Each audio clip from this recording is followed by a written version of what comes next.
Hello guys, আজকে আমরা শিখব 3ds Max এর দুটি মডিফায়ার, ল্যাটিস মডিফায়ার এবং লেথ মডিফায়ারের কাজ। ল্যাটিস এবং লেথ মডিফায়ার ব্যবহার করে আমরা একটি পাখির খাঁচা বানাবো। তো চলুন শুরু করা যাক। এই জন্য প্রথমে আমরা কমান্ড প্যানেল থেকে ক্রিয়েটে যাব, এরপর আমরা চলে যাব শেপসে গিয়ে এখান থেকে লাইন নিব।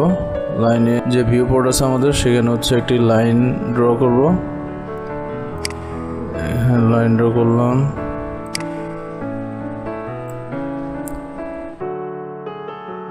এইখানে দিয়ে দিলাম।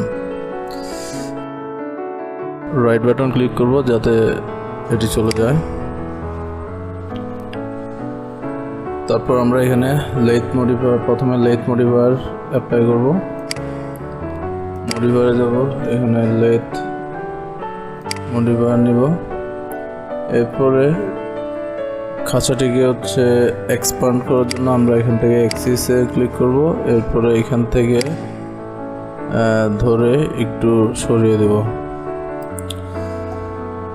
এরপর আমরা এখানে অ্যাপ্লাই করব ল্যাটিস মডিফায়ার। এই যে ল্যাটিস মডিফায়ার অ্যাপ্লাই করার ফলে আমরা এরকম একটা শেপ পাচ্ছি। তো এখানে আমরা যাচ্ছি এটাকে আরো চিকন করতে, এই জন্য আমরা রেডিয়াসটা কমিয়ে দিব। রেডিয়াস কমিয়ে দিলাম। এরপর এই যে সাইডগুলো আছে এগুলো কমিয়ে দিলাম। না, আচ্ছা, এরপর আমরা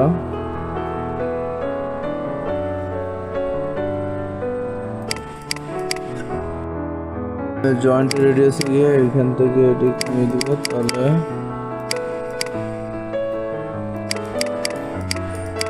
জিরো করে দেবো আমরা। তাহলে আমরা এরকম একটা খাঁচা পেয়ে যাচ্ছি। সুতরাং বন্ধুরা, আমরা লেথ এবং ল্যাটিস মডিফায়ারের ব্যবহার শিখলাম আজকে। তো আজ এই পর্যন্তই। ভালো থাকবেন। আসসালামু আলাইকুম।